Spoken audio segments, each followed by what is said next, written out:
السلام عليكم ورحمة الله وبركاته.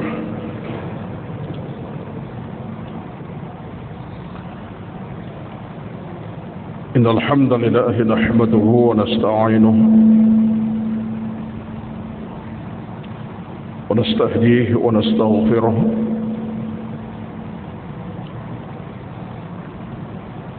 ونعوذ بالله من شرور أنفسنا ومن سيئات أعمالنا. من يهده الله فلا مضل له ومن يضلل فلا هادي له. أشهد أن لا إله إلا الله وحده لا شريك له وأشهد أن محمدا عبده ورسوله. ربنا عليك توكلنا وإليك أنبنا وإليك المصير. بسم الله الذي لا يضر عنه.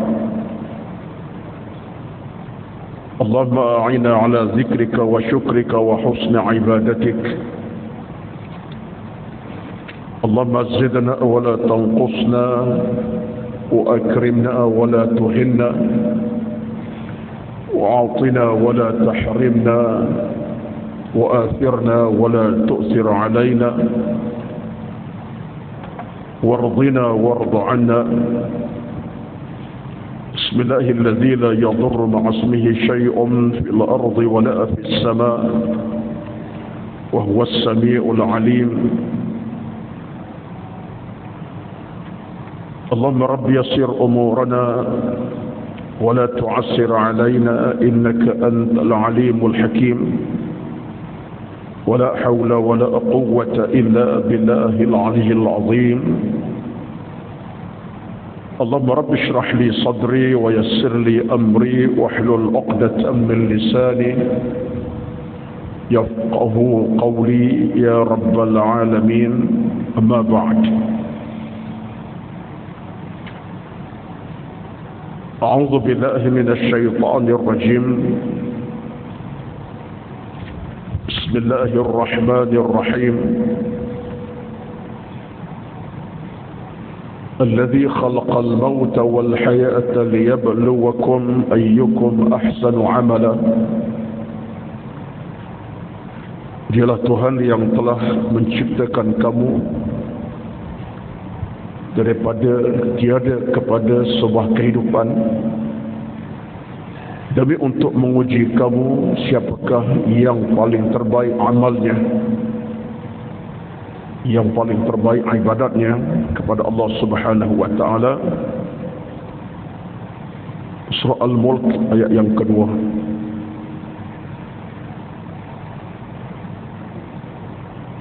Yang dihormati pengurusi dan kuasa pengurusan Masjid At-Taqwa dan seluruh dan kuasa pengurusan masjid, yang dihormati Al-Fadhil Tuan Imam yang bertugas pada hari ini dari Jumaat yang berkat ini, Tuan Bilal, dan yang dikasihi, yang dihormati seluruh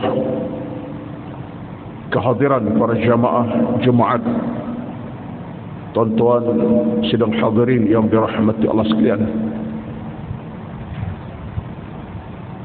Pertama-tama alhamdulillah kita merafak syukur kepada Allah Subhanahu wa taala di atas nikmat di keberadaan kita pada hari yang penuh barakah ini, hari yang penuh dengan kemuliaan dan kebaikan, hari yang kita sewajarnya berlumba untuk meraih segala apa yang dijanjikan Allah Subhanahu wa taala, khasnya dalam keampunan daripada Allah Subhanahu wa taala, kerana Allah Subhanahu wa taala bersedia mengangkat dosa-dosa dan kesalahan kita di saat kita memohon taubat dan istighfar sepanjang hari Jumaat. Demikianlah juga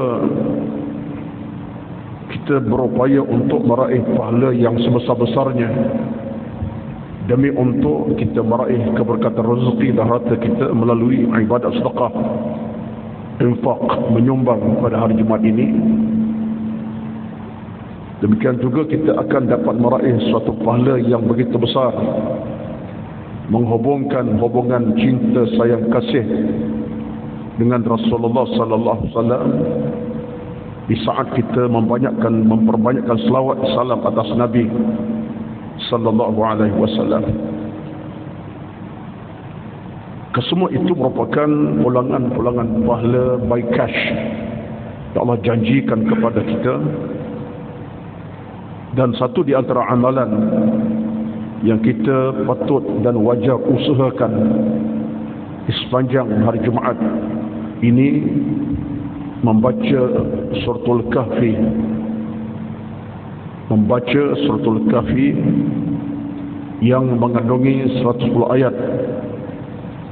Kerana Nabi bersabda kepada kita, man qara'a suratul Kahfi yaumal jum'ati adha'a lahu minan nuri ma bainal jum'ataini.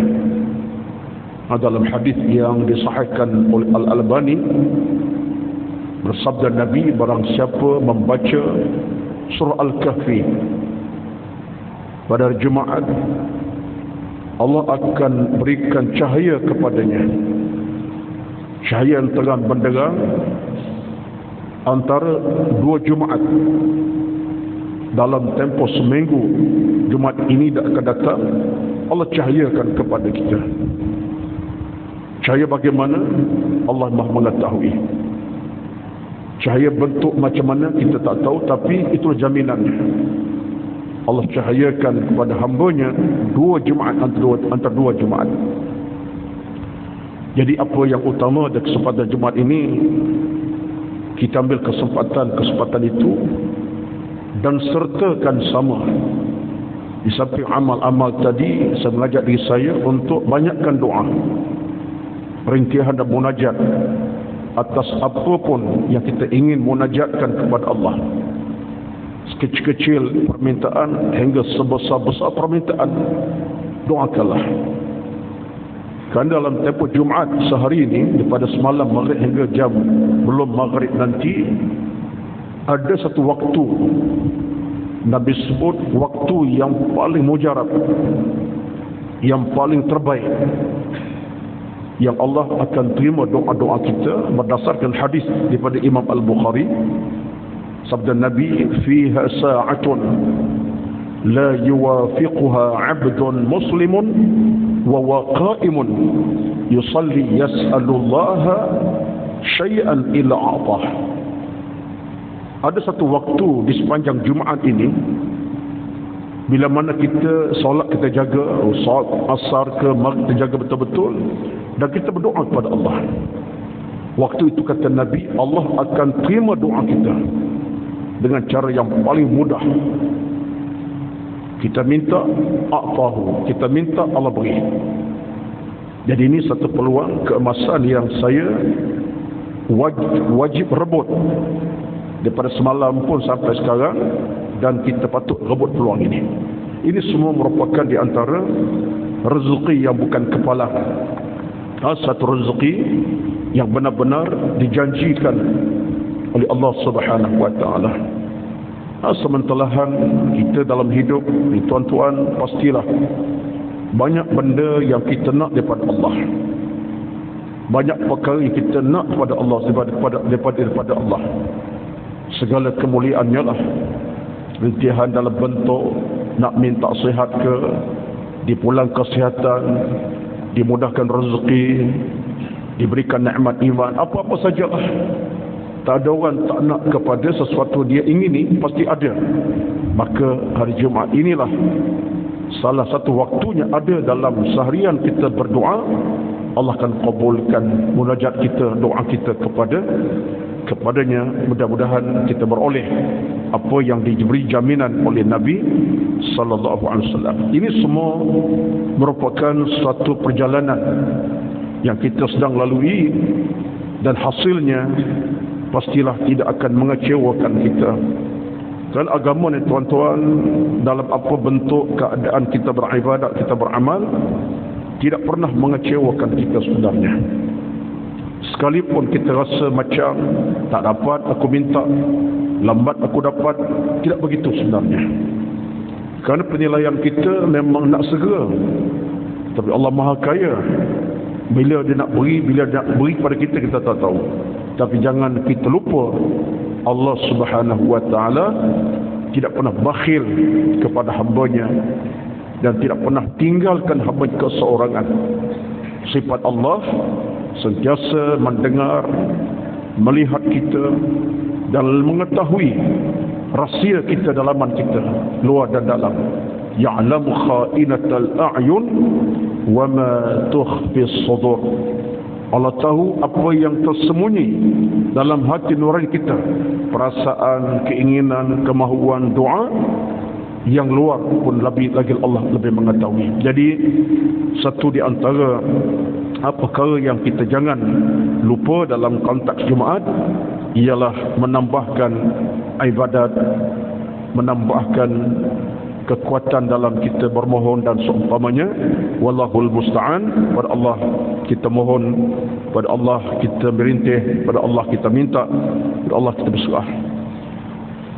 Tuan-tuan sedang hadirin Jumaat dirahmati Allah sekalian, dalam kesempatan masa yang agak tidak panjang ini, sebelum kita mendengar azan Zuhur atau Jumaat berkumandang 218 minit pada hari ini, izinkan saya untuk membacakan satu dua peringatan yang lebih bersifat peringatan dari hati ke hati, berdasar kepada wasiat yang ditinggalkan oleh para alim ulama kita, sama ada ulama sahabat atau ulama yang kemudiannya.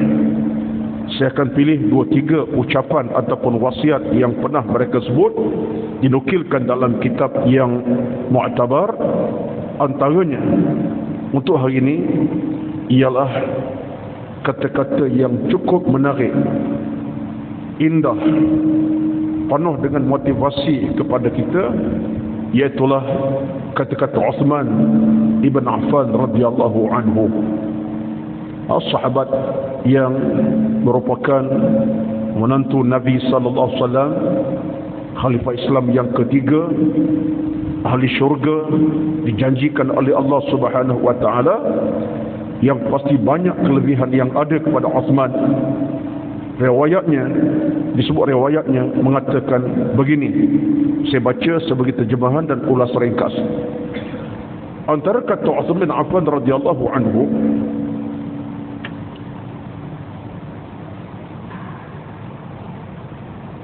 khamsun hunna alamatul muttaqin.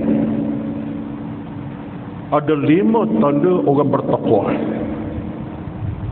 Ini kata-kata sulang balik, boleh rakamkan, dan kita ada pula rakaman pada tengah ini, boleh dengar kembali.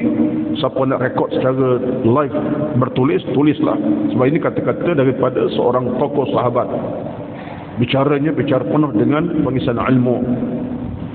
Kata Uthman bin Affan radhiyallahu anhu, khamsun hunna alamatul muttaqin. Ada 5 tanda orang bertakwa. Dan kita berhasrat kita masuk dalam golongan bertakwa. Apa tanda? 5 tanda. Yang pertama, awwaluha an la yujalisa illa man yuslihu ad-din ma'ahu. Tanda pertama orang bertakwa ialah dia tidak akan duduk bersama melainkan orang-orang yang baik, yang saleh. Itu tanda yang pertama. Allah yujalisa illa man yuslihu din ma'hu. Yang pertama, seorang tidak akan duduk melainkan bersama orang yang salah, orang yang baik-baik. Makna kita dalam hidup, kawan kita orang beriman.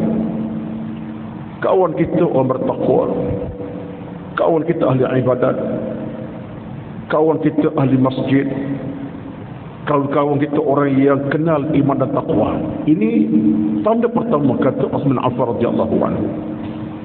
Saya fikir ini satu kenyataan yang tak tertolak daripada hati kecil kita. Itu kenyataan.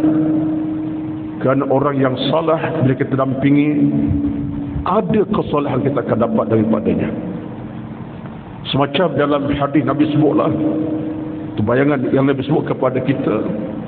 Kalau kita biasa berteman dengan seorang penjual minyak wangi, dia jumpa orang pergi ke kedai minyak wangi, tak beli pun, duduk sandar di tiang kedai. Tapi kerana pergi tempat minyak wangi, haruman wangi melekat di badan kita. Pasti.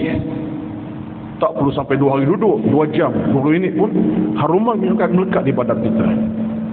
Jadi kalau kita pergi satu kawasan, orang sedang welding sesuatu dengan percikan bunga api, pergi jenguk aja, boleh jadi percikan menembus baju kita, menembus kain kita pakai.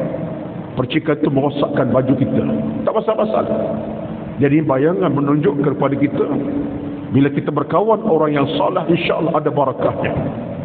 Dan Nabi tegas, Nabi sebut hadis, Nabi kata kepada kita dalam hal ini, Nabi sebut dalam hadis yang sahih, al-mar'u ala dini khalilihi falyanzur ahadukum man yukhalil. Seorang itu akan ikut agama, iman dan akhlak kawannya. Maka pilihlah kawan yang baik, pilih kawan yang mulia, yang berakhlak baik. Itu hadis Nabi SAW. Jadi kata Uthman, tanda 5 ini, yang pertama ialah tidak kita duduk mereka bersama orang-orang salah. Itu yang pertama. Yang kedua kata bin Affan radhiyallahu anhu, wa idza asabahu syai'un 'azimun min ad-dunya yarahu waba'lan. Yang kedua, orang salah ini kata Nabi, kata Uthman, bila dia ditimpa dengan urusan-urusan yang bersifat menakutkan dalam urusan dunia, dia melihat dengan penuh keinsafan. Ada ujian mendatang, musibah, dia tengok dalam kacamata penuh keinsafan. Ada berlaku musibah, sesuatu berlaku dunia, dia tak mudah nak salahkan Allah. Allah ni tidak adil, aku kena musibah, tak mudah begitu. Dia insaf. Aku Allah uji sedikit sebanyak musibah, aku silap kot, aku yang silap, aku ada kekurangan dalam agama, aku ni insan yang kurang ilmu, aku ni jahil. Contohnya, Allah uji dia, dia tak mudah nak salahkan Allah. Allah tidak adil, kenapa aku diuji, aku diberi kepahian? Tidak, dia insaf akan dia sendiri. Dia merenung, mungkin Allah uji sebab aku ada kesilapan, ada kesalahan dengan Tuhan. Allah uji aku sampai tahap ni susah payah. Kenapa? Aku mungkin bab ibadat tak jaga mana, aku mungkin dalam bab ibadat aku tak peduli sangat. Contohnya, contoh kita letak ke atas kita, bukan atas Allah. Ujian menimpa bukan kerana Allah nak uji sangat, tapi ada faktor kita. Ini orang yang bertakwa. Ini orang bertakwa, dia tengok diri dia sendiri, di mana kesalahan. Tak kira kecil besar, tapi aku ada kesilapan, mungkin ada kekurangan. Maka Allah uji aku untuk menyedarkan aku. Ini orang bertakwa, tuan-tuan. Tapi kalau orang tak bertakwa, salah Tuhan. Tidak adil Allah. Kawan aku tak sakit-sakit, aku sakit, apa cerita? Dia saya, aku sakit. Allah tidak adil. Tidak begitu hakikatnya. Allah tak pernah uji manusia melainkan bersebab. Ma asabahu min musibatin illa bi'idznillah. Dalam hukum beragama, bila Allah uji manusia satu ujian, ada sebab syar'i. Tinggal lagi orang diuji, dia buka pemikirannya, dia muhasabah ke tidak, dia renung diri ke tidak. Kalau dia renung diri, dia nampak Aku ada something dalam hidup aku. Aku ada kesilapan dengan Allah selama aku hidup ini. Ketika dia faham, ini orang bertakwa. Dan orang bertakwa yang ketiganya ialah wa idza asaba syai'un qal min ad-din igtanama dzalika. Orang bertakwa ketiganya bila orang itu ada sedikit peluang dalam beragama untuk beribadat, dia ambil kesempatan. Dia ada ruang sikit ya, dia rebut peluang itu. Kadang-kadang dalam konteks hidup kita beragama, tuan-tuan, kita bertakwa ni, peluang kita tak banyak. Peluang kita sikit, tapi kita ambil peluang untuk ambil kekuatan ibadat. Contohnya apa? Sampai contoh yang mudah lah. Tak boleh contoh berat-berat. Contohnya, kita waktu dan masa sibuk memanjang. Ada orang memang sibuk sungguh. Keluar pagi, tak balik-balik malamnya. Keluar pagi, balik 2 hari kemudian. Sibuk. Tapi dalam kesibukan masa tadi, ada masa untuk dia buat kebaikan. Dia ambil peluang itu. Contohnya apa? Saya nak bawa contoh yang real bagi saya lah, sebagai peringatan bagi saya. Dalam sibuk-sibuk, tengok-tengok, ada masa untuk sembahyang duha 2 rakaat. Sibuk ni dengan urusan meeting, klien, kikana macam-macam, tuni-tuni. Tengok-tengok, ada masa duha 10 minit, 3 minit, tak panjang, 3 minit ya. Dia segera tunaikan. Bersiap dia untuk buat ibadat duha 3 minit. Angkat takbir, ambil wudu, takbir, bagi salam 2 minit setengah, 3 minit, barulah dia selesai urusan lain. Itu contoh. Dia ambil kesempatan segera di atas masa yang tak banyak, ataupun dalam konteks apa sajalah. Ini orang bertakwa, tuan-tuan. Ada juga falsafah dikata para ulama, macam soal kita dengan kekayaan juga, ataupun dengan soal kita punya infak, sedekah. Ini sedang berjalan, dia tabung infak kita. Ada orang kadang-kadang kata apa, saya nanti nak infak, nanti kaya, nak infak lah. Sekarang saya tak infak, miskin, tak boleh nak infak pun. Silap. Menunggu kaya untuk infak, siapa tahu dia akan kaya. Bila nak kayanya? Besok, lusa, masih hidup ke tidak ada? Hidup ke tak hidup, tak tahu. Tiba-tiba dia kata, nanti saya ada duit banyak, infak. Sekarang tak boleh sebab tak duit sangat. Silap. Dalam agama, sedikit pun kita sumbang, walaupun 10 sen, tak menanti kita dapat 100,000, kita tunaikan segera. Itu pintu keberkatan, walaupun 10 sen. Kita tak tunggu nanti dapat pulangan yang besar. Itu silap. Maka kita kena segera mengambil peluang yang ada. Sempitkan masa, sempit rezeki, peluang itu kita ambil. Ini orang bertakwa. Kata Uthman Affan radhiyallahu anhu. Dan yang keempat, orang bertakwa ini kata dia, wala yamla'u batnuhu minal halali khawfan min an yukhalitahu haraman. Orang bertakwa, kata Ibn Affan, yang keempat ialah dia tidak sanggup untuk memenuhkan perutnya benda-benda haram. Takut ancaman Allah Subhanahu wa taala. Dia orang bertakwa. Dia takkan sanggup memenuhkan perutnya dengan benda haram. Makan haram, harta haram, dia tak sanggup. Yamla batnu bin halal khawfan. Dia hanya fikir nak masuk halal saja. Dia tak sanggup nak masuk perutnya benda haram. Kenapa? Khawfan, takut ancaman Allah Subhanahu wa taala. Ini orang perlu bertakwa, tuan-tuan. Ini yang kita nak cari dalam hidup kita.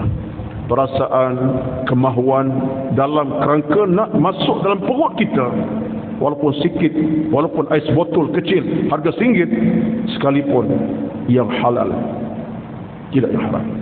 Ini yang keempat, kata Ibn Affan, ciri orang bertakwa. Yang kelima, wa yara an-nasa kulluhum qad najaw wa yara nafsahu qad halakat. Allahu akbar. Dia, tuan-tuan, kata-kata seperti ini dia tak datang daripada sebarang manusia. datang pada orang yang memang hebat. Sehebat Osman kita boleh jangka lah. Kalau kita baca sejarah dia, Osman Affan radhiyallahu anhu, saya menangis baca sejarah dia. Kalau saya baca sejarah, saya menangis, acap kali menangis. Sebab dia insan pelik, dengan kelembutan, tegas. Dia bukan macam Umar, tegas bercakap, laju, kasar, ataupun tinggi, tak. Lembut, tapi tegas. Sehingga Nabi sebut, malaikat malu kepada Osman ini. Ada kata Nabi, malaikat malu dengan kamu Osman. Malu. Melambangkan kehebatan Osman bin Affan radhiyallahu anhu. Sejarahnya panjanglah. Dan beliau bukan insan yang biasa, luar biasa. Kata-kata ini yang kelima kata apa?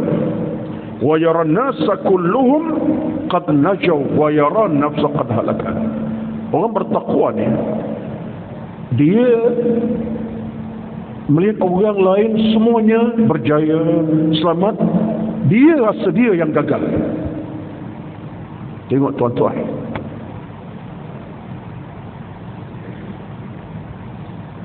payah kita dapat macam tu.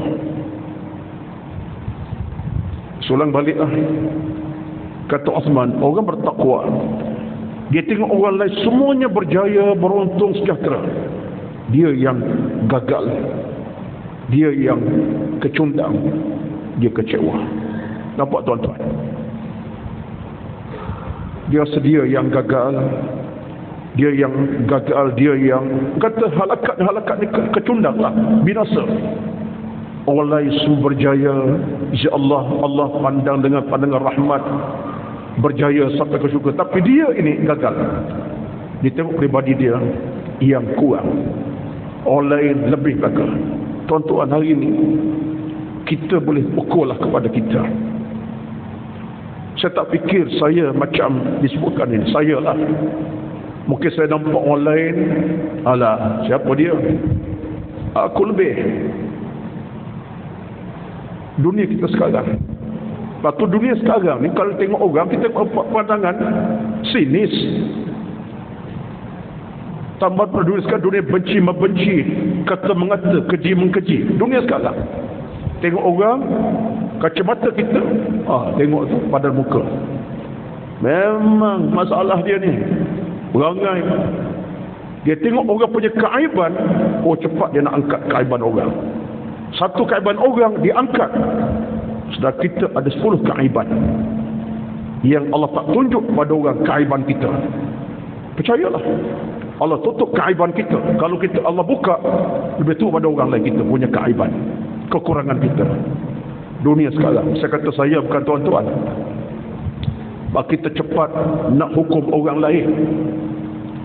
Orang buat kesilapan sikit, jaga-jaga kita. Dunia sekarang dunia medsos, boleh saja tulis Twitter, FB, WhatsApp, grup macam-macam, habis hal orang dengan kebencian. Dunia sekarang tak selamat, kerana kita orang tak selamat.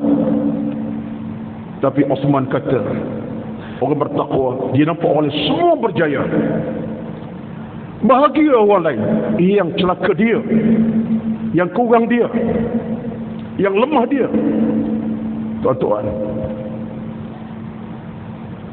kita pada hari ini, kalau kita boleh letak diri kita di sini dalam kata-kata Osman ini, selamat kita. Musuh kita tak cari, lawan kita tak ketemui, kita temuilah siapa kawan. Walaupun dalam kelemahan ada kekuatan, kita simpati. Kalau dia buat silap, kita simpati, rasa simpati, bukan nak menekan, bukan menghukum, padan muka, padan. Ini aku dah kata, bukan. Sekalipun dia buat silap kesilapan, kita simpati, nak perbetulkan kesilapannya, nak bantu dia ke arah kebaikan. Sebab saat dia buat 2 kesilapan, aku mungkin 10 kesilapan. Aku boleh sembunyi pada orang kesilapan aku, pandai sembunyi. Itu kenyataan kita. Dan ini adalah moral dalam kita bertakwa. Saya bila baca ni, dalam baca tuan-tuan, Saya baca pada kitab ni tuan-tuan, kitab kecil je, tapi kitab ini betul bermanfaat. Karangan Ibn Hajar Al-Asqalani. Dikumpulkan kata-kata ulama daripada sahabat sampai ulama yang kemudian. Ada beratus, dekat 1000 dalam kitab kecil ni, kata-kata ulama. Saya baca. Tuan-tuan, saya baca serenung balik Uthman bin Affan bawa pada kita memang benar real yang boleh bina kita. Maka ciri yang kelima kata Uthman, wa yaran nasa kulluhum fihi najaw qad najaw wa nafsuhu qad halaka. Dia tengok orang semua orang lain itu tenang, bahagia, berjaya, yang salah dia, yang kecundang dia, yang ada masalah dia. Dia lah Uthman tadi. Aku tengok aku yang banyak masalah. Padahalnya kalau tengok kepada peribadi dia, dialah orang yang paling terbaik di kalangan para sahabat. Nabi angkat Uthman dalam banyak perkara, tuan-tuan, cukup hebat. Dalam peristiwa di Mekah berlaku Sulh Hudaybiyah, siapa yang menjadi wakil Nabi? Uthman bin Affan. Nabi hantar dia. Itu tanda apa tu? Kehebatan dia. Wakil Nabi untuk berbincang orang-orang Mekah. Pemilihan itu tepat kerana akhlaknya, sikap dan orang terima dia. Banyak cerita yang lain. Sebab saya fikir kata-kata ini ada ketajamannya. Marilah sama-sama kita letaklah pada ini. Bermula saat ini, ketika ini, siapa pun, saya termasuk, kita cuba letaklah apa saja kekurangan, kesilapan. Belum kita nak tengok orang lain silap dan salahnya, atas apapun sisunya, letaklah aku juga banyak kesalahan. Dia mungkin lebih pada aku daripada kebaikan, aku banyak keburukan. Bukan bermakna kalau orang buat silap kita tinggalkan dia, tapi kita cuba cari jalan. Bukan kita nak melemahkan dia. Orang Kelantan kata nak nyek, atau Kelantan punya lorak lah, jangan-jangan kena guna juga nyek tu. Nak nyek dia, nak matikannya lah. Orang Kelantan kata nak nyek, nak aja berbayar nyek tu, tuan-tuan. Nak leburkan dia. Tidak begitu. Kita tengok di kita. Betul kita tengok di kita, insaf datang. Aku pun banyak kesalahan juga, kekurangan. Aku hanya reti komen orang, tapi aku banyak kurang. Inilah sikap Uthman radhiyallahu anhu yang menyebut ada 5 tanda orang-orang yang bertakwa kepada Allah Subhanahu wa taala. Kemudian yang terakhir, dalam masa 5 minit terakhir ini, belum kita dengar azan berkumandang, kata seorang sahabat yang lain, kita ambil sahabatlah pagi-pagi ini walaupun ada kalangan para ulama tabi'in, iaitu Abdullah ibn Amr ibn al-As radhiyallahu anhu, seorang sahabi al-jalil yang merupakan salah seorang sahabat Nabi cukup sayangi di atas kemuliaannya, keimanannya. Ayahnya Abdurrahman bin As adalah panglima perang yang terkemuka, dan yang buka negeri Mesir ayahnya lah, iaitu sahabat Nabi bernama Amr ibn al-As. Ayahnya, anaknya Abdullah, pun sahabat Nabi juga. Riwayat menyatakan bahawa Abdullah al-As pernah berkata, dia kata, ini antara saya rasa sebagai satu perkara yang kita tahu, tapi saya nak mantapkan lagi kita punya nadi kekuatan dalam kita beramal ini supaya kita pegang kukuh-kukuh, ya. Biasa je, tetapi biasa-biasa sahabat cakap benda yang luar biasa kadang-kadang. Ingatkan kita tentang benda yang kita patut ingatkan. Dia kata apa? Khamsun man kunna fi su'ida fi dunya wal akhirati. Ada 5 perkara, 5 juga. Saya ambil bahagian khumasi 5. 5 perkara yang siapa milikinya, melakukannya, bahagia dunia dan akhirat. Benda simple, tapi itulah amalan kita.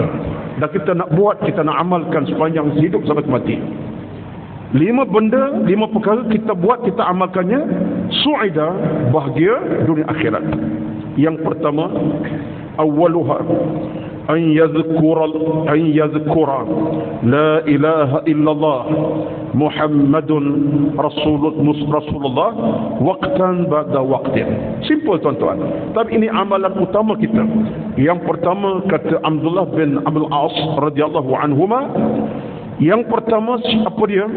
Siapa yang ucapkan siang, malam, pagi, petang, waqtan ba'da waqti, mana tiap-tiap waktu, tiap masa, di bibirnya apa dia?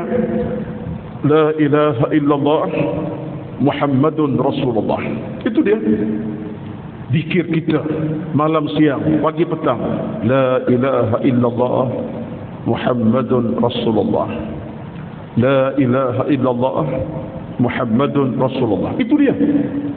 Kalimah ini tuan-tuan, walaupun nampak simple, tidak. Ini kalimah yang boleh menerjah masuk dalam hati nurani kita, menyelamatkan kita dan membekal kita kekuatan iman taqwa. Itu yang pertama. Yang kedua dikata apa? Yang kita boleh amalkan bahagia di akhirat. Yang keduanya ialah wa idza batuliya bi baliyatin qala inna lillahi wa inna ilaihi raji'un. Bila kita diuji dengan satu ujian, maka ucapkanlah inna lillahi wa inna ilaihi raji'un. Yang keduanya, bila diuji dengan baliyah, ujian, ucapkanlah inna lillahi wa inna ilaihi raji'un. Terlewat sembahyang contohnya, waktu kita dalam keadaan masih lagi tak segera, sebutkan inna lillahi wa inna ilaihi raji'un. Anak hantar mesej, baba angah jatuh tangga ni, sakitlah bah, nak kena hospital sekarang. Inna lillahi wa inna raji'un. Keluar masjid, tengok selipar dah tak ada dah, siapa pergi ambil tak tahulah. Inna lillahi wa inna ilaihi raji'un. Apa saja datang sifat bala, ucapkanlah. Orang Melayu tunggu mati baru sebut yang tu. Bila sebut inna lillahi wa inna ilaihi raji'un, tanya siapa mati? Bukan isu mati, isu bencana menimpa, jam teruk sangat, tak bergerak kenderaan. Inna lillahi wa inna ilaihi raji'un. Itu bencana, musibah. Dalam agama, ucapkanlah kalimah itu. Ini diajar oleh Nabi ini, disebutkan sahabat Nabi SAW. Yang kedua, yang ketiganya, kata dia, wa idza a'tiya bi ni'matin qala alhamdulillahi rabbil alamin. Tiap saat Allah beri kita nikmat, rezeki, sama ada nampak tak nampak, besar kecil, ucapkanlah alhamdulillahi rabbil alamin. Apa nikmat kita dapati? Nampak tak nampak, kecil besar, ucapkan di bibir kita alhamdulillahi rabbil alamin. Boleh hadir ke masjid menanti Jumaat nak masuk kejap lagi, alhamdulillah rabbil alamin. Selesai Jumaat, selesai nak balik ke pejabat rumah masing-masing, alhamdulillah rabbil alamin. Dapat nikmati makan minum tengah hari, alhamdulillah. Semua perkara nikmat kita dapati, ucap alhamdulillah rabbil alamin. Baik. Wa idza ibtada'a, yang keempat, wa idza ibtada'a fi syai'in qala bismillahirrahmanirrahim. Bila buat satu benda yang tertentu, ucapkan bismillahirrahmanirrahim. Nak mulakan perbuatan amal kita, mula dengan bismillah. Nak pakai kasut, nak ke masjid, bismillah. Start kenderaan nak ke pejabat, bismillah. Keluar rumah nak ke mana-mana, bismillah. Selesai makan, bismillah. Selesai mula satu perbuatan, dalam keadaan kita buat kebaikan, bismillah. Itu antara amalan. Sampai doa-doa itu adalah, tapi kata Abdullah bin Amru, mula dengan bismillahirrahmanirrahim. Dan yang kelimanya, wa idza afrata minhu dhanban qal astaghfirullahal azim wa atubu ilaih. Bila kita terbuat dosa, mana tak sengaja buat dosa, hatta sengaja sekalipun kesilapan, ucapkan segera astaghfirullahal azim wa atubu ilaih. 5 amalan. Kata siapa tuan-tuan? Kita ambil pandangan menarik daripada Abdullah bin Amru ibn al-As, sahabat Nabi. Pesanan nampak simple, tapi itulah kekuatan kita. Itulah pakaian harian kita, amalan kita. 1, 2, 3, 4, 5 tadi simple tapi terpakaian kita. Mudah-mudahan Allah berkati amalan kita, Allah berkati ketakwaan kita, Allah berkati amal kita lakukan, Allah permudahkan urusan ilmu amal kita. Amin ya rabbal alamin. 5 sebutan daripada Uthman kita dengar tadi, tangguh bertakwa, moga-moga masuk dalam hati jantung. 5 perkara diajar oleh Abdul Ma'ad Aus, kita pun terima, kita amalkan. Mudah-mudahan Allah mempermudahkan urusan ilmu amal kita.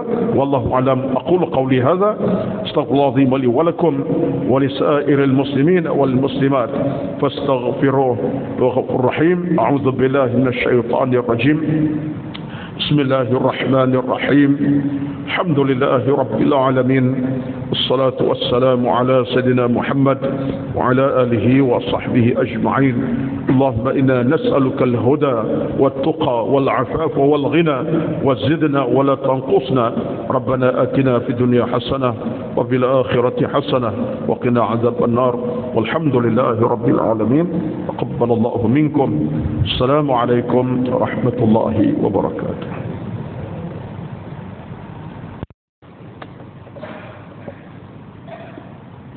Boleh.